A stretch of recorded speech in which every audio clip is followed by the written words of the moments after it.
এই মুহূর্তে তো সারের সংকট নাই। আর আপনি জানেন যে এখন এটা অফ পিক সিজন চলছে, এখন কিন্তু সারের আসলে ব্যবহারও কম, কিন্তু আমরা চাহিদা এই সময়টাতে নাই, শিগগিরই আসবে সামনে।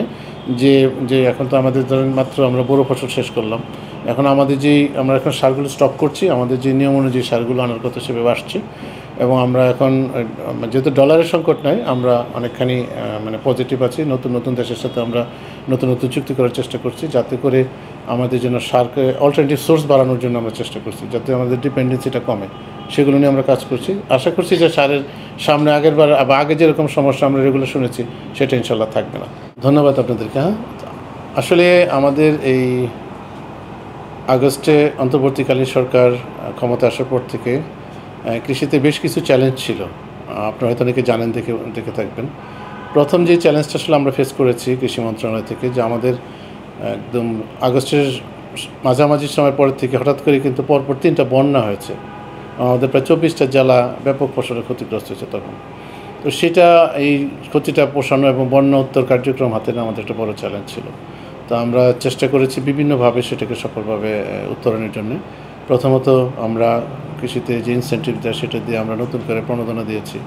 বিভিন্নভাবে যেসব জায়গাগুলোতে বীজ সার ছিল সেগুলোকে আমরা সেখান থেকে আমাদের বন্যা আক্রান্ত এলাকাগুলোতে আমরা সরবরাহ করেছি এবং যথাসম্ভব চেষ্টা করেছি আমরা ওই ফসলটাকে ধরতে।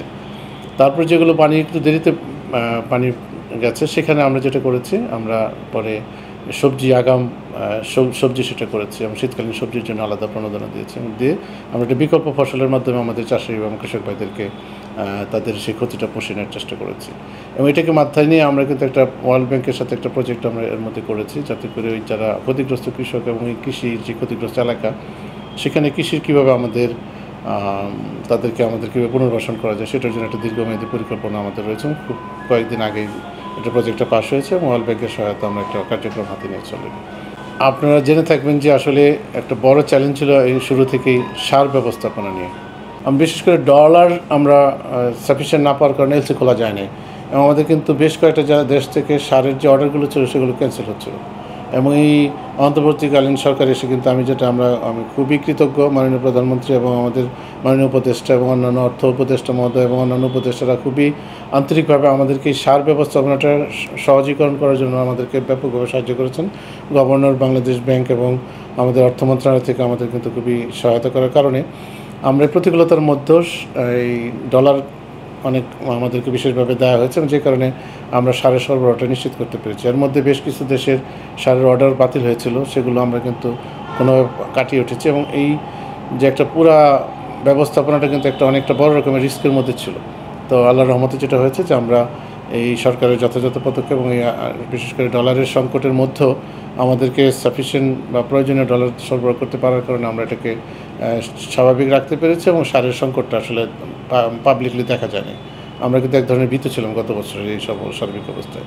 এখন কিন্তু এটা অনেক আমূল পরিবর্তন হয়েছে এবং এখন কিন্তু আসলে আল্লাহর রহমতের সারের আর কোনো ভবিষ্যৎ সংকট নাই। এবং আপনারা জানেন যে কোথাও বিচ্ছিন্নভাবে কিছু সমস্যা ছিল গত বছরে, কিন্তু সেইভাবে সার কোথাও ছিল না এরকম কিন্তু ছিল না। তো এটা একটা বড় চ্যালেঞ্জ আমরা মোকাবেলা করতে পেরেছি, এই সারের সংকটটা আমরা দূর করতে পেরেছি এবং এখন আমরা সারের এই ব্যবস্থাপনাটা আরও কীভাবে সুন্দর করা যায়, স্মুথ করা যায়, সেটার জন্য কৃষি মন্ত্রণালয়ে আমরা বিভিন্ন রকম উদ্যোগ নেওয়ার চেষ্টা করছি এবং সেটা নিয়ে আমরা কার্যক্রম হাতে নিয়েছি।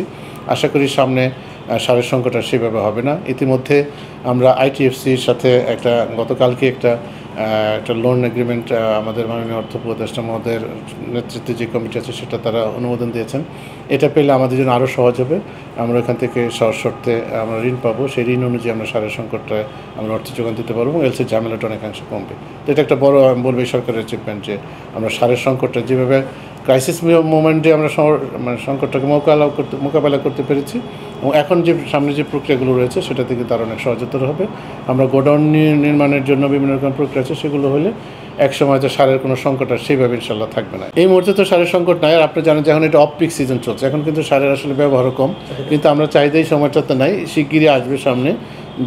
যে এখন তো আমাদের ধরেন মাত্র আমরা বড় ফসল শেষ করলাম, এখন আমরা এখন সারগুলো স্টক করছি, আমাদের যে নিয়ম অনুযায়ী সারগুলো আনার কথা সেভাবে আসছে এবং আমরা এখন যেহেতু ডলারের সংকট নাই, আমরা অনেকখানি মানে পজিটিভ আছি। নতুন নতুন দেশের সাথে আমরা নতুন নতুন চুক্তি করার চেষ্টা করছি, যাতে করে আমাদের জন্য সারকে অল্টারনেটিভ সোর্স বাড়ানোর জন্য আমরা চেষ্টা করছি, যাতে আমাদের ডিপেন্ডেন্সিটা কমে। সেগুলো নিয়ে আমরা কাজ করছি। আশা করছি যে সারের সামনে আগের বার বা আগে যেরকম সমস্যা আমরা রেগুলার শুনেছি সেটা ইনশাল্লাহ থাকবে না।